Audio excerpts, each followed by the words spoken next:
বিসমিল্লাহির রহমানির রহিম। পবিত্রতম সময়ে আমার উপস্থিতি আপনাদের মাঝে, এই উপস্থিতির জন্য সবচেয়ে বেশি কৃতজ্ঞতা সবচেয়ে সুদর্শন ব্যক্তি ডাক্তার আনিস মালেক মহোদয়ের প্রতি। তিনি যেমন দেখতে সুন্দর, তেমনি মনের দিক থেকে অত্যন্ত উন্নত মনের। এই ফিলিংসটা আমার।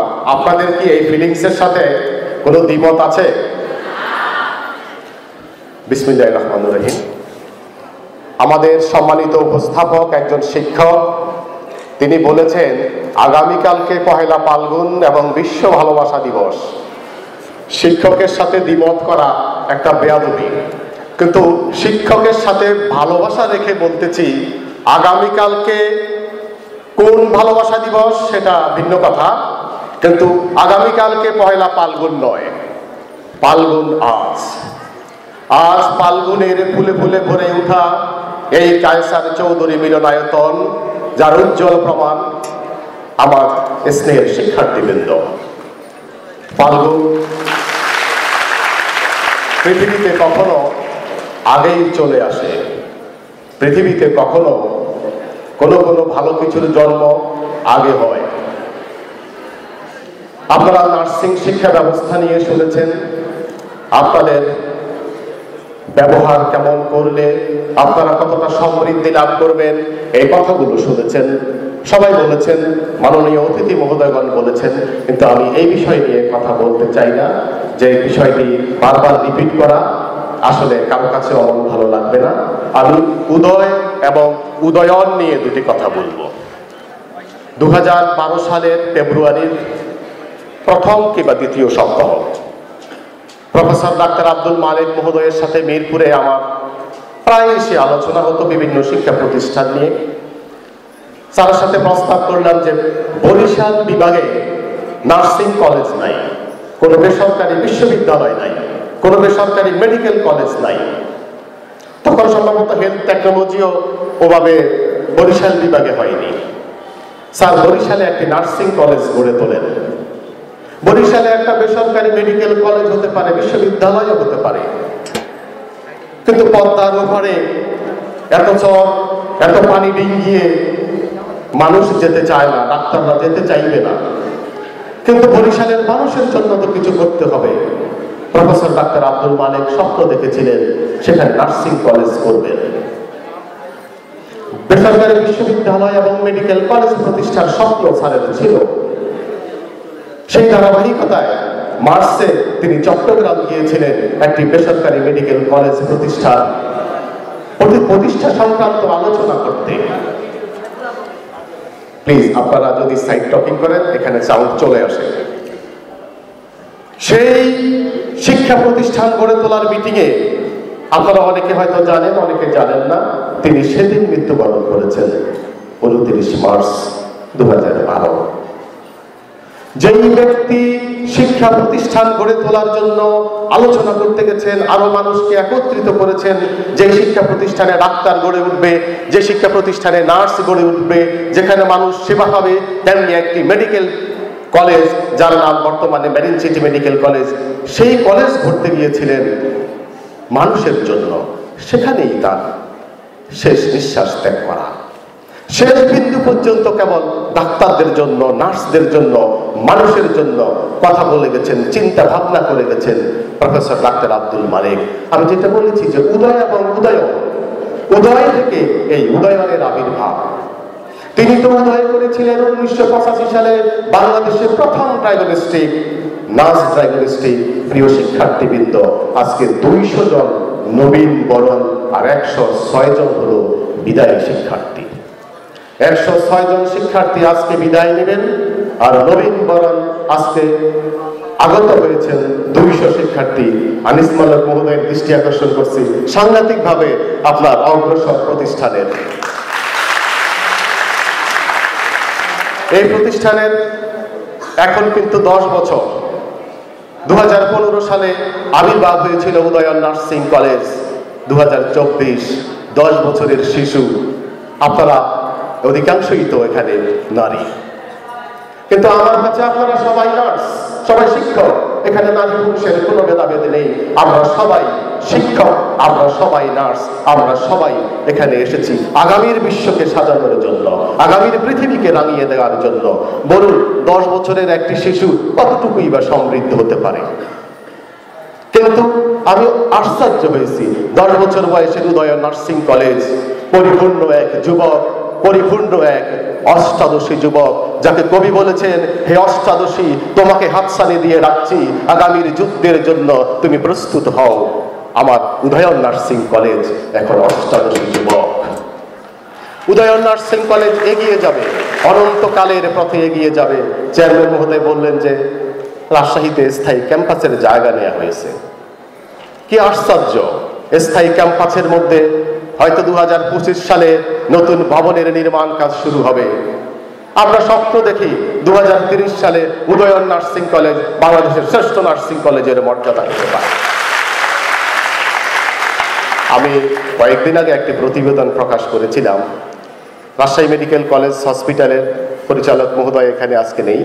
তিনি ক্লিনিক্যাল প্র্যাকটিসে উদয়ন নার্সিং কলেজের শিক্ষার্থীরা ফার্স্ট হয়েছে উদয়ন নার্সিং কলেজ, সেকেন্ড হয়েছে উদয়ন নার্সিং কলেজ।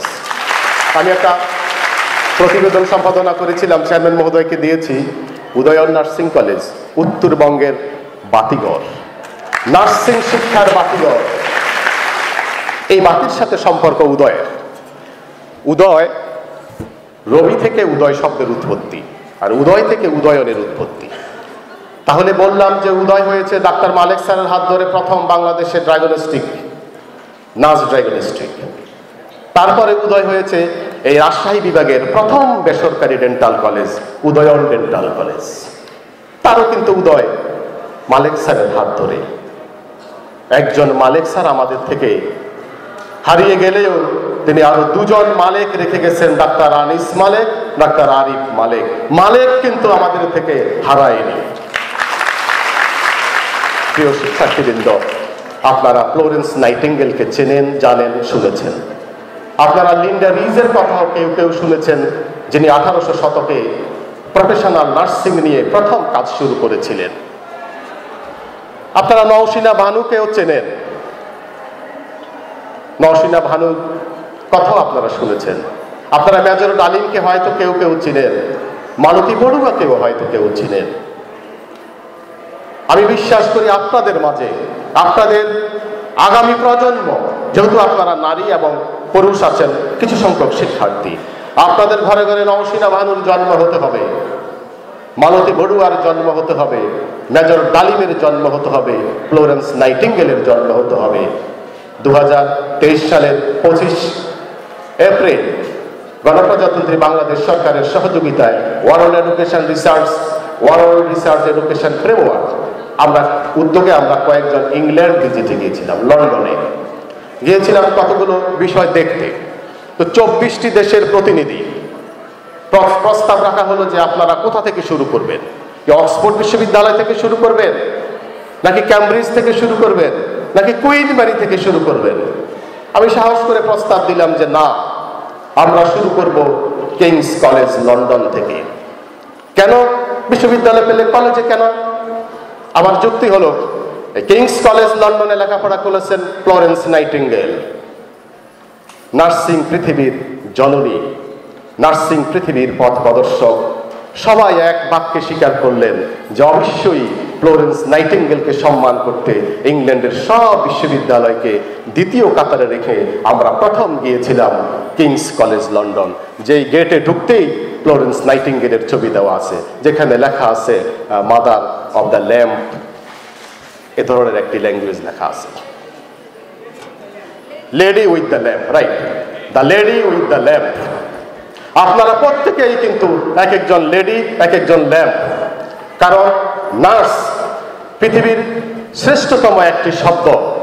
কখনোই আপনারা হৃদয়ে এই কথা ধারণ করবেন না, আমি তো নার্স, আমি কেন মিছিলের আগে যাব, আমি তো নার্স, আমি কেন সংসদ সদস্যের নির্বাচনের জন্য যাব, আমি তো নার্স, আমি কেন মহিলা সংসদ সদস্য সংরক্ষিত আসনের জন্য প্রতিনিধিত্ব করব, আমি তো নার্স, দুঃখের সাথে বলতে হয়, মহান মুক্তিযুদ্ধের একজন নার্সের ইতিহাসও কোনো গ্রন্থে পাওয়া যাবে? মুক্তিযুদ্ধে আমার নার্সের বোনদের কি অবদান ছিল না? আপনারা কেউ বলতে পারবেন কোন নার্সের গল্প মহান মুক্তিযুদ্ধের সেভাবে উঠে আসেনি? ওরা তো নার্স।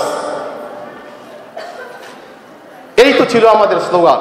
নার্স মানে একটি নেতিবাচক শব্দ, নার্স মানে অবহেলিত, নার্স মানে বঞ্চিত, নার্স মানে যে কোথাও কোনো চাকরি পায়নি সে, নার্স মানে যাকে কেউ বিয়ে করে না সে। ক্ষমা করবেন, এই ছিল নার্সের ইতিহাস।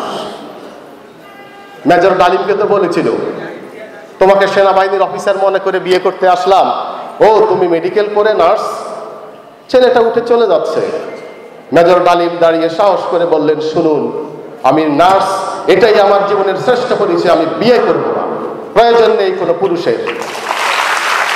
মেজর ডালিম বিয়ে করেন, পৃথিবীর কাছে রেখে গেছেন একটি নার্সের জীবন্ত ইতিহাস। মালতী বড়ুয়ার কথা আরো একদিন বলেছিলাম, চট্টগ্রাম মা ও শিশু হাসপাতাল মেডিকেল কলেজে তিনি তার মরণোত্তর দেহদান করে গেছেন। আমার সাথে সর্বশেষ সাক্ষাৎ হয়েছিল যখন ম্যাডামের বয়স 83 বছর, করোনাকালীন সময় মৃত্যুবরণ করেছেন। পার্বত্য চট্টগ্রামের দিকে বাড়ি কিংবা কক্সবাজারের কাছাকাছি, বিয়ে হয়েছে, শ্বশুর বাড়িতে গেলেন, শাশুড়ির কথা হলো, মা তুমি নার্স হতে আসছো, যাও যাও সেগুলো ভুলে যাও, তোমাকে রান্না বান্না করতে হবে। স্বামীর কথা হলো, তুমি বড়ুয়া পরিবারের বউ, এই পরিবারের বউরা কি চাকরি করে? কেউ হাসপাতালে যায়, রোগী মরলে মরুক, তুমি আমার বউ। মালতী বড়ুয়া সকল ইতিহাসকে বিদ্যাঙ্গুলি দেখিয়ে বলেছিলেন, আমি নার্স। কত সম্মানজনক কথা, আমি নার্স। সারা পৃথিবীকে হৃদয়ে ধারণ করেছেন মালতী বড়ুয়া। ঢাকা চট্টগ্রাম মেডিকেল কলেজ হাসপাতালে সেবা দিয়েছেন। অবসর গ্রহণের পরে আমাদের শ্রদ্ধেয় নওশিনা বানু মহোদয়ের মতো। আজ আপনাদের কাছে বলে যাই, নওশিনা বানু মহোদয় 40 বছর বয়সী। আপনাদের বিশ্বাস হয়? তিনি এখানে যখন কথা বলেছেন, আমার মনে হয়েছে 40 বছর বয়সের কণ্ঠ এবং টোন, কি স্পিরিট। তো মালতী বড়ুয়া ম্যাডাম মা ও শিশু হাসপাতালে এসে বললেন যে আমি মৃত্যু অবধি এখানে চাকরি করব, এখানে সেবা দেব। সেবা দিলেন, 84 বছর বয়স পর্যন্ত সেবা দিলেন, মৃত্যুবরণ করলেন, মরণোত্তর দেহদান করলেন। এখনো শামসুন নাহার খান নার্সিং কলেজে ওনার বডি এখনো সাজানো আছে। আমি প্রায় যাই, শ্রদ্ধা জানাতে যাই, দেখতে যাই, শিখতে যাই, বিনম্র শ্রদ্ধা চিত্তে স্মরণ করি। আমার অনেক মালতী বড়ুয়া এখানেও আছে। আমি জানি না এখান থেকেও কেউ এমন গড়ে উঠতে পারে। প্রিয় শিক্ষার্থীবৃন্দ, নবীন এবং প্রবীণের এই মিলন মেলা থেকে আপনাদের কাছে আমন্ত্রণ, আহ্বান। আপনাদের 3টি শক্তির কথা বলবো। গত বছরও বলেছিলাম 2টি শক্তির কথা, এবার একটি শক্তির কথা যোগ করে যাব। একটা শক্তি হলো আপনাদের প্রত্যহ জীবনে প্রতিদিন 1 মিনিট করে আপনাদের কাছ থেকে প্রার্থনা প্রফেসর ডাক্তার আব্দুল মালেক স্যারের জন্য। আপনারা প্রার্থনা করবেন যার যেই ধর্ম সেই ধর্ম মতে সৃষ্টিকর্তা যেন প্রফেসর ডাক্তার আব্দুল মালেককে জান্নাতে শান্তিময় উঁচু মর্যাদা দান করেন। কারণ তিনি যে কাজটি করে গেছেন সেই চিন্তা এই দেশের কেউ করেনি। কেউ হেলথ টেকনোলজি নিয়ে ভাবেনি, ডায়াগনস্টিক নিয়ে ভাবেনি। মেডিকেল কলেজে গেলে এক্সরে মেশিন নষ্ট, আলট্রাসোনোগ্রামের তেমন শুরুই হয়নি। স্যার কোথায়? স্যার ডাক্তার রোগী দেখতে গেছে। এই তো ছিল ইতিহাস। তিনি পরিবর্তন করে বেসরকারি খাতে প্রথম ডায়াগনস্টিক করলেন, তিনি হেলথ টেকনোলজি কার্যক্রম শুরু করলেন। আল্লাহ রাসূল বলেছেন, দাস মুক্ত করার সমতুল্য সওয়াব কর্মসংস্থান তৈরি করা। তিনি তো তাই করে গেছেন। 1 মিনিট স্যারের জন্য প্রার্থনা করবেন, এটা আপনাদের দায়িত্ব। এ ধরনের কথা হয়তো কেউ বলবে না।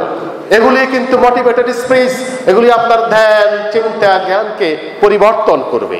আর 1 মিনিট হলো উদয়ন নার্সিং কলেজের জন্য। বাংলাদেশে নার্সিং বিশ্ববিদ্যালয় আছে?